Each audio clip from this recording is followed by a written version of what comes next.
2025 Bunny Jomela.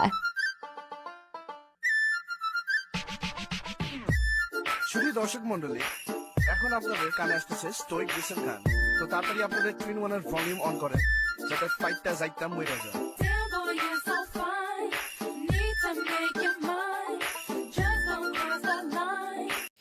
আসসালামু আলাইকুম everyone, কি অবস্থা সবার? আশা করছি সবাই ভালো আছেন। 2025 সালে শুরু হয়েছে জানুয়ারি মাস, মনে হচ্ছে যে যাচ্ছেই না। আমি অনেক দিন ধরে ভাবতেছিলাম বাণিজ্য মেলায় যাব। প্রতি বছরের ন্যায় এইবারও আমি বাণিজ্য মেলায় গিয়েছি এবং ধরা খেয়েছি। আমি প্রত্যেকবার বাণিজ্য মেলায় যাই আর ধরা খাই, আর আমার এটাতে কোনো লজ্জা করে না, বলতেও লজ্জা করে না, যেতেও লজ্জা করে না, কারণ আমি নির্লজ্জ। তো ফার্স্টেই হচ্ছে আমরা আমার বাসার থেকে রওনা দিয়ে হচ্ছে গিয়ে আমরা বাণিজ্য মেলায় যাই। দেন হচ্ছে আমরা আমাদের গন্তব্যে গিয়ে আমাদের টিকিট সংরক্ষণ করি।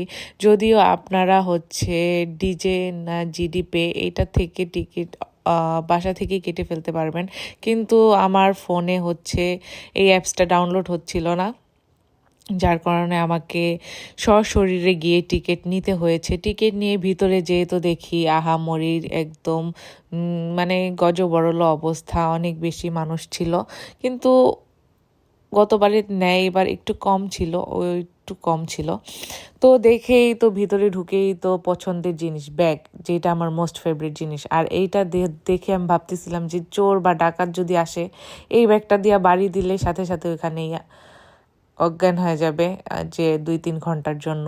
আর এই ড্রেসটা দেখে বলতেছিলাম আপু এই ড্রেসটা নেই, বলতেছিল যা ভাগ। তারপরে আরেকটা মোস্ট ফেভারিট জায়গা, সেটা হচ্ছে গিয়ে কার্পেটের জায়গা। আর আপনাদের ঘুরিয়ে ঘুরিয়ে দেখাচ্ছিলাম যে এই জায়গা থেকে পুরাটা মানে জায়গা দেখতে অনেক বেশি সুন্দর লাগছিল। তারপর আমরা চলে আসছিলাম হাতিলের শোরুমের কাছে, যেটা আমাদের কেনার কোনো প্রয়োজন ছিল না। তারপর আসছি আরেকটা চায়না মার্টের এখানে, মানে এখানে চায়না অনেক প্রোডাক্ট বিক্রি করছিল। তো এখানেও দেখলাম যে না, কিছু পছন্দ হচ্ছে না। তারপর চলে আসছি কিছু এই টাইপের দোকানে, তারপর চলে আসছি কিছু সিরামিকের দোকানে। এখানে অনেক সুন্দর সুন্দর জিনিস ছিল। যেহেতু বাণিজ্য মেলায় গিয়েছি অ্যান্ড কেনাকাটা সেই করতে করতে এত ভিডিও করার টাইম পাই নাই, তার উপর দুইটা বাচ্চা ছিল আমাদের সাথে, সবচাইতে প্যারাময় একটা দিন। তো এখানে পাটের কিছু জিনিস বিক্রি করতেছিল, দেখতে অনেক বেশি ভালো লাগছিল, বাট এগুলো আপনি বেশি দিন ইউজ করতে পারবেন না, এই জন্য আমি ইগনোর করছি। তারপর ছিল এখানে কিছু শো পিস, যেখানে ছোট ছোট ইকুরিয়ামের মতো ছিল, আর এটার ভিতরে কিন্তু মাছও ছিল যেটা দেখা যাচ্ছিল না। তারপর এখানে ছিল পাপোশ টাপোশ হাবি জাবি এই সেই, যেগুলো আড়ঙেও পাওয়া যায়।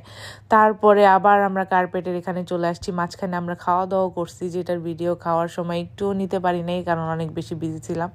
তারপরে এখানে এসে আমরা হচ্ছে এই কাপ নুডলসটা ট্রাই করেছি, অনেক বেশি মজা ছিল। তারপর খেয়েছি আমরা ভেলপুরি, যেটাও অনেক মজা ছিল।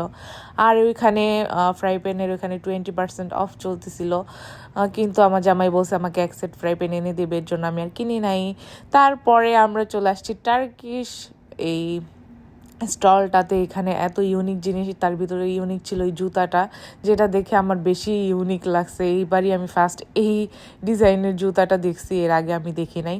আমার না এইগুলো অনেক ভাল লাগে, কি বলে ঝাড়বাতিগুলো আমি নিব, আমার যখন বাড়ি বানাবো আমি তখন নিব গাইস। তারপরে এখানে অনেক ইউনিক ইয়াররিং ছিল, আমি ভাবছিলাম পরে নিব, বাট পরে আর খেয়ালই ছিল না নেওয়ার কথা। তারপর বাচ্চারা আবার তাদের খাবারের ইচ্ছা জাগালো, তারপর তারা খাবার খেলো, খেয়ে আমরা চলে আসছি আকিস প্লাস্টিকের এখানে। ভাবছিলাম যে মন পছন্দ কিছু একটা নিয়ে যাব, বাট আমার কাছে না এই কিছুই ভালো লাগে না। এত বড় ড্রয়ার আমি গাড়িতে করে নিতে পারবো না, আমার গাড়িতে এত বড় ড্রয়ার ঢুকবে না।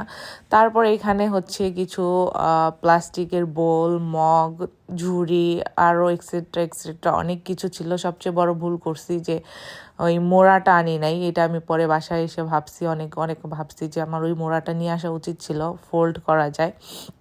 আর এখানে নিচে নেমে দেখলাম যে একটা টেডি বিয়ার অনেক সুন্দর করে নাচছিল। আমার মেয়ে তো এই টেডি বিয়ার দেখে মহা খুশি হয়ে গেছে, সে মহা খুশি, বাট সে যেতে একটু লজ্জা পাচ্ছিল। ফাইনালি সে গেছে, যে সে ওই টেডি বিয়ারটাকে এমনভাবে জড়ায় ধরছে, মনে হয় যে তার সাথে টেডি বিয়ারের সাথে অনেক জনম জনমের একটা সম্পর্ক আছে। তারপর আবার একটু লজ্জাও পাইতেছিল, এখান থেকে আসতে চাইতেছিল না, সে ওইখানেই দাঁড়ায় ছিল। মানে কি একটা অবস্থা। আর এইখানে এসে তো একটা ভুল করে ফেলছি, বাচ্চারা তো এখন পাগল বানায় ফেলছে, এইটাতে চড়বে ওইটাতে চড়বে সব কিছুতে চড়বে। তো তারপর চড়াইছি, যেহেতু বাচ্চারা মানে চাইছে একটা কিছুতে তো চড়াইতে হবে, তাই না? এই প্লেনের উপর উঠাই দিছি, বসি যাও এই প্লেনে উঠে তোমরা আমেরিকা চলে যাও। কিন্তু তাদের প্লেন আর আকাশের উপরে উঠতে পারে নাই, এই জন্য বেচারারা আর আমেরিকা যাইতে পারে নাই, বাংলাদেশের এই জায়গায় থেকে গেছে। তো তাদের এইরকম গোল গোল ঘুরানি দেখতে দেখতে আমার মাথাও ঘুরাইতেছিল। আর পিছনে একটা কাপল দাঁড়ায় ছিল, মানে মেয়েটার থেকে ছেলেটা অনেক বেশি সুন্দর ছিল, মেয়ের সাথে মানাইতেছিল না। যেই আমরা ক্যামেরা ধরছি সেই দুইটা ভূতের মতো গায়েব হয়ে গেছে, কোথায় যে গায়েব হয়ে গেছে এদের আর খুঁজেই পাই নাই। তো যাই হোক, এরকম বক বক করতে করতে বাচ্চাদের রাইডসও চড়া হয়ে যাচ্ছিল। আর আমার মেয়ে মনে হয় একটু একটু ভয় পাচ্ছিল, সে এই জীবনের প্রথম তাকে দেখলাম কোনো রাইডসে চড়ে একটু ভয় পাচ্ছিল, কারণ এটা মাঝখানে অনেক জোরে ঘোরানো শুরু করছিল।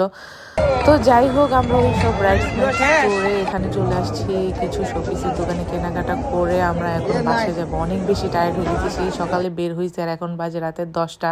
গাইস, আপনারা কারা কারা বাণিজ্য মেলায় গেছেন আমাকে জানাবেন, আর আপনারা কি কি কেনাকাটা করছেন। আমি অনেক কিছু শপিং করেছি, বাট আমার দেখানোর এখন শক্তি নেই। তো সবাই ভালো থাকবেন, সুস্থ থাকবেন, আল্লাহ হাফেজ।